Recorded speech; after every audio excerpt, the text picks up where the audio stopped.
இவர் ஏதோ ஒரு கட்சிக்கு வந்து ஆதரவாக, ஒரு கொள்கைக்கு ஆதரவாக நின்னாருன்ன உடனே மொத்த காசையும் இந்த கட்சியிலேருந்து மாதம் மாதம் செக்காக கொடுத்துட்டாங்க போல இருக்கு நம்பிக்கிட்டு இருக்காங்க. அவர் தன்னுடைய சொந்த பணத்தை இழந்து நிறைய இழப்புகளை சந்தித்து தான் இருக்கார். நானும் அப்படி தான் இருக்கேன். ஆனால் வெளியில் இருக்கவங்களுக்கு அது தெரியாது. நான் சொல்லுவேன், அதெல்லாம் சொல்லணும். எல்லா நேரமும் நம்ம அமைதியாக இருக்கக்கூடாது. அமைதியாக இருந்தால் பெட்டி வாங்கிட்டோன்னு நம்பிடுவாங்க. அதனால் சொல்லுவோம் அப்படின்னு. அதனால் மீண்டும் வந்து சினிமாவை பொறுத்த மட்டும் எப்பொழுதுமே வெற்றி தான் ஒருவனுக்கான அடையாளம். ஒரு அரங்கம் நிறைந்திருக்கிறது அல்லது ஊடகங்கள் ஒருவரை சுற்றி வந்து நிற்கிதுன்னா அவன் கையில் வெற்றி இருக்கா அப்படின்றது மட்டும்தான் இந்த சினிமா பார்க்கும். ஆனால் வெற்றி எல்லாம் ஒரு பொருட்டே கிடையாது, நான் தான் அடையாளம் அப்படின்னு சொல்கின்ற இடத்துல இருக்கிறதுல கருப்பழனியப்பனுக்கு ஒரு முக்கியமான இடம் இருக்குது.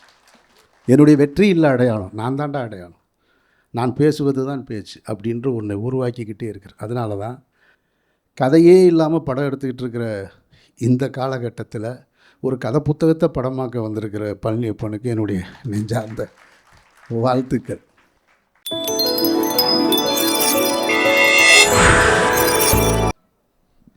அரங்கத்தில் இருக்கும் அனைவருக்கும் இறைவன் புறத்திலிருந்து சாந்தியும் சமாதானம் உண்டாகட்டும். இந்த சுப்பிரமணிய சிவா போராடும் பூரா என்னை ஏதாவது இழுத்து விடுறதே வேலையாக போச்சு. இலக்கிய விழா சொன்னதில் உண்மை தான். அது எனக்குன்னு நான் இந்த நாவல் அறிமுக விழாவுக்கு வரலை, நண்பர் பழனியப்பனுடைய விழாவுக்கு வந்திருக்கேன் அப்படின்றத பணிவன்போடு உங்கள்கிட்ட தெரிவிச்சுக்கிறேன். நான் என்ன பேச போகிறேன், ரொம்ப காத்திருக்கேன்னு சிவா சொல்லிக்கிட்டே இருந்தாப்புல.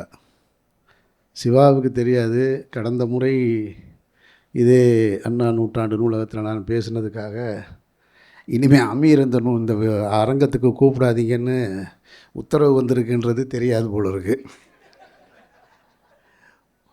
அவர் வந்தால் உங்களுக்கு விழாவுக்கு இடம் இல்லை, இல்லைன்னா அவரை அவாய்ட் பண்ணுங்கன்னு இருக்காங்க. அந்தளவுக்கு சினிமா இசை வெளியீட்டு விழாக்களில் அரசியல் பேசி, மாணவர்களுக்கு உதவித்தொகை விருது வழங்குகிற விழாவில் அரசியல் பேசி, பொதுவெளிகளெல்லாம் அரசியல் பேசியவர்கள் இன்றைக்கி என்ன சொல்கிறாங்கன்னா, தமிழ்நாட்டையே அரசியல்படுத்திய அண்ணாவின் பெயரில் தமிழர்களுக்கெல்லாம் அரசியலை கற்றுக் கொடுத்த கலைஞர்கள் கட்டிய நூற்றாண்டு இந்த நூலகத்தில் வந்து அரசியல் பேசக்கூடாதுன்னு சொல்கிறாங்க. இதுதான் மாற்றம். இந்த மாற்றத்தை நாம் வரவேற்கிறோம். அதனால் அரசியல் பேசலை. நான் பழனியப்பனை பற்றி பேச போகிறேன். எனக்கு சினிமா கொடுத்த நண்பர்களில் ரொம்ப முக்கியமான 2 நண்பர்கள் வந்து எஸ்பி ஜனநாதன், இன்னொன்று கருப்பழனியப்பன். எனக்கு ஊரில் நிறைய நண்பர்கள் ஜாஸ்தி, அது கணக்கில் அடங்காத நண்பர்கள். மதுரையில் எத்தனை வார்டு இருக்கோ அத்தனை வார்டில் எனக்கு நண்பர்கள் இருக்காங்க. சினிமாவுக்கு வந்து அந்த மாதிரியான நெருக்கமான நண்பர்களை எடுக்கிறது கஷ்டம். நம்ம ஒரு ஃபோன் எடுத்து ஒருத்தருக்கு ஃபோன் அடிக்கணும் அப்படின்னா யாருக்கு அடிக்கலாம் அப்படின்றதில் வந்து அந்த இடத்துல இருந்ததில் வந்து பழனியப்பன், ஜனநாதன், பொன்வண்ணன், சிவா எல்லாம் இருக்காங்க. இதில் நாங்கள் நெருக்கமாக அதிகமாக 3 பேர் சுற்றிக்கிட்டு இருந்தது நாங்கள் தான். அதில் 3 பேரும் 3 எண்டு. அவருடைய அடையாளத்தை இங்கே வச்சுருக்காரு, கருப்பு. ஜனநாதன் கம்யூனிஸ்ட்டு, நான் ஒரு ஆன்மீகவாதி. ஆனால் நாங்கள் 3 பேர் ஒன்றாவே உட்காந்துருப்போம், ஒன்றாவே பேசுவோம், எல்லா ஊருக்கும் போவோம், ஜெய்ப்பூர் போவோம், ராஜஸ்தான் போவோம், கனடா போவோம், எல்லா இடத்துக்கும் போவோம். 3 பேரும் 3 கருத்தில் இருப்போம். ஆனால் 3 பேருக்கும் ஒரு முரண் இருக்குது. ஆனால் ஒன்றாவே இருந்திருக்கோம். இத்தனை ஆண்டு காலமாக பழனியப்பனை நாங்கள் இழந்திருக்கோம். ஜனநாதனை நான் இழந்திருக்கேன். பழனியப்பன் இன்னும் அந்த நட்போடு இருக்கார். பழனியப்பன் எனக்கு எப்படி, அவர் ஆக்சுவலாக மதுரையில் என் வீட்டுக்கு ரொம்ப பக்கம். அவர் வீட்டுக்கு வாசலில் தான் நான் டாப் அடிச்சுக்கிட்டு அங்கே தான் உட்காந்து சிகரெட்டு குடிச்சிக்கிட்டு டீ குடிச்சிக்கிட்டு இருந்திருக்கேன். அவருக்கு தெரியாது, ஏன்னா அவர் வீட்டில் இருந்ததில்லை, அவர் வேற ஒரு இடத்துல இருந்திருக்கார். அவரை நான் சந்தித்தது முதல்ல ஹவுஸ்ஃபுல் படப்பிடிப்பில்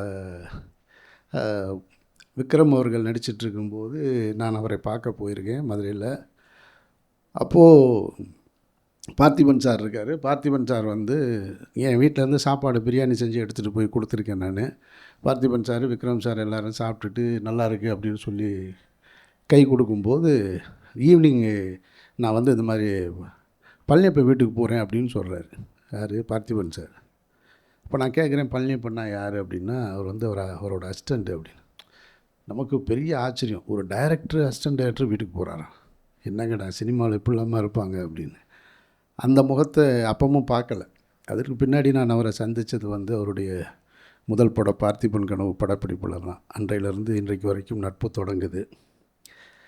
அது ரொம்ப நெருக்கமான நட்பாக மாறி குடும்பத்தையும் தாண்டிய நட்புகளாக இன்றைக்கு வரைக்கும் இருந்துகிட்ருக்குன்னு வச்சுங்களேன். இதில் சினிமாவை பொறுத்த மட்டும் எப்பொழுதுமே வெற்றி தான் ஒருவனுக்கான அடையாளம். ஒரு அரங்கம் நிறைந்திருக்கிறது அல்லது ஊடகங்கள் ஒருவரை சுற்றி வந்து நிற்கிதுன்னா அவங்க கையில் வெற்றி இருக்கா அப்படின்றது மட்டும்தான் இந்த சினிமா பார்க்கும். ஆனால் வெற்றி எல்லாம் ஒரு பொருட்டே கிடையாது, நான் தான் அடையாளம் அப்படின்னு சொல்கின்ற இடத்துல இருக்கிறதுல கருப்பழனியப்பனுக்கு ஒரு முக்கியமான இடம் இருக்குது. என்னுடைய வெற்றி இல்லை அடையாளம், நான் தாண்டா அடையாளம், நான் பேசுவது தான் பேச்சு அப்படின்ற ஒன்றை உருவாக்கிக்கிட்டே இருக்கிறேன். அதனால தான் இந்த விழாவை இப்படி ஒரு நூல் வெளியீட்டு விழாவாகவும் இந்த அரங்கத்தை நிறைச்சி இவ்வளோ பேர் வந்திருக்காங்கன்னா அது பழனியப்பன் என்கின்ற ஒற்றை மனிதனுக்காகத்தான்.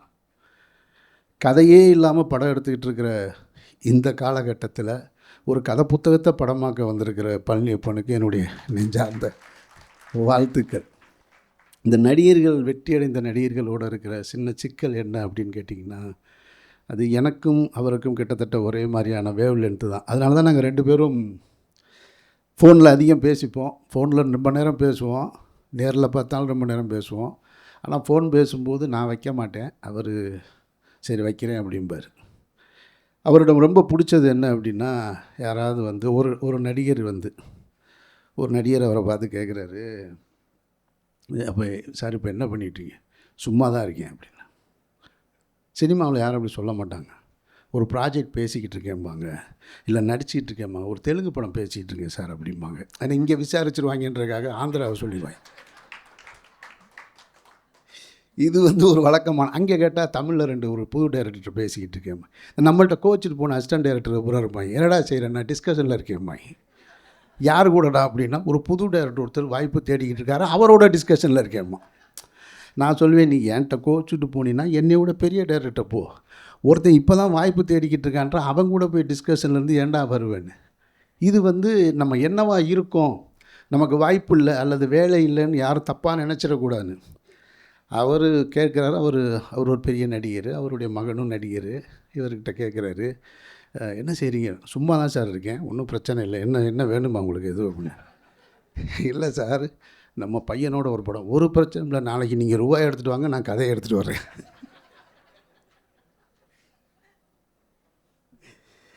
அதுதான் அவருடைய ரொம்ப முக்கியமானது. அப்போ இந்த நடிகர்கள் என்ன பண்ணுவாங்கன்னா, இப்போது எல்லாருக்குமே இப்போ வெற்றி அடைஞ்ச உடனே அவங்க கேட்குறது பவுண்டட் ஸ்கிரிப்ட் வேணும் அப்படிம்பாங்க. இந்த பவுண்டட் ஸ்கிரிப்ட் இந்த பவுண்டட் ஸ்கிரிப்டில் என்ன இருக்குதுன்னு எனக்கும் தெரியலை. ஏன்னா நானும் அதை எழுதுனதில்லை, நானும் அதை பார்த்ததும் இல்லை. இப்போ நான் நடிக்க ஆரம்பிச்சிருக்கேன், அதனால் என்கிட்ட பவுண்டட் ஸ்கிரிப்ட்னு கொண்டு வர்றாங்க. இந்த இவ்வளோ தான் இருக்குது, இது எப்படி படமாகும்னு எனக்கும் தெரில. அப்புறம் நிறைய பேர்கிட்ட போனால் பவுண்டட் ஸ்கிரிப்ட்னு சொல்கிறாங்க.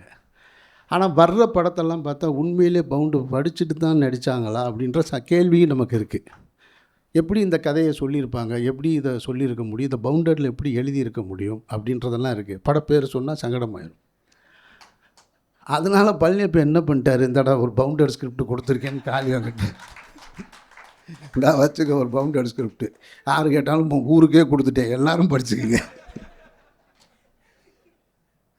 அப்படி தான் நான் இந்த படத்தை பார்க்குறேன். நான் அதை தாண்டி வந்து பாலச்சந்தர் சாருக்கு பிறகு திரைப்படங்களில் அந்த ஆடியன்ஸ், அந்த விஷுவல்ஸை கொண்டு வந்தது பழனியப்பன் மட்டும்தான், வேறு யாருமே கிடையாது. இது நான் அவருடைய முதல் படத்திலே சொல்கிறேன்.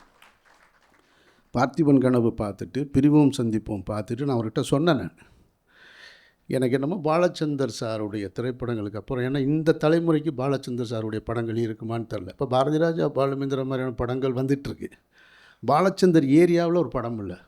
என்னடா நீ பேசுகிறியா? அதை நான் அவர்கிட்ட சொன்னேன். அப்போ அவர் சொல்லும்போது, அதெல்லாம் விடுங்க, வர்றது நமக்கு என்ன வருதோ அதை எடுப்போம், அதுதான் அவருடைய பாணி. அவருடைய மந்திர புன்னகை வந்து பண்ணும்போது டெய்லி ஃபோன் பண்ணி கேட்பேன் நான், என்னங்க படம் இப்படி வந்துட்டுருக்கு, சூப்பராக இருக்குது அப்படிம்பார். எப்படிங்க இருக்குது? நல்லா இருக்குது, நல்லா இருக்குது, நல்லா இருக்குன்னு. அவர்கிட்ட என்ன பழக்கம்னா, மந்திர புன்னகை திரைப்படத்துக்கு அவர் என்ன நடிக்க வைக்கணும்னு அவர் கேட்குற ஐடியாவில் இருந்திருக்கார். அவர் கேட்டிருக்கலாம். ஆனால் அவர் கேட்காம யோகி திரைப்படம் ரிலீஸ் ஆகி ஓப்பனிங் ஷோ பார்த்துட்டு வெளியே வந்த உடனேயே அவர் என்ன முடிவு பண்ண, என்னை பார்க்குறாரு, போயிட்டு என்ன சொல்கிறாரு, ஒரு படம் வந்துருச்சு, வந்த உடனே போய் ஒருத்தர்கிட்ட போய் வாய்ப்பு கேட்டு நான் முன்னாடியே கேட்டிருக்கணும், இப்போ கேட்டால் நல்லா இருக்காது, அதனால தான் நானே நடிச்சிட்டேன் அப்படின்னு சொல்லி மந்திர புண்ணியை நடித்தார். இப்போது என்னுடைய திரைப்படத்தில் நடிச்சிட்ருக்காரு, இறைவன் மிகப்பெரியவன். அப்போ சொன்னார், இப்போ ஒரு படம் பண்ண போகிறேன் அப்படின்னு. எப்போயுமே என்ன படம் பண்ண போகிறேன்னு முதல்லே சொல்லிடுவார்.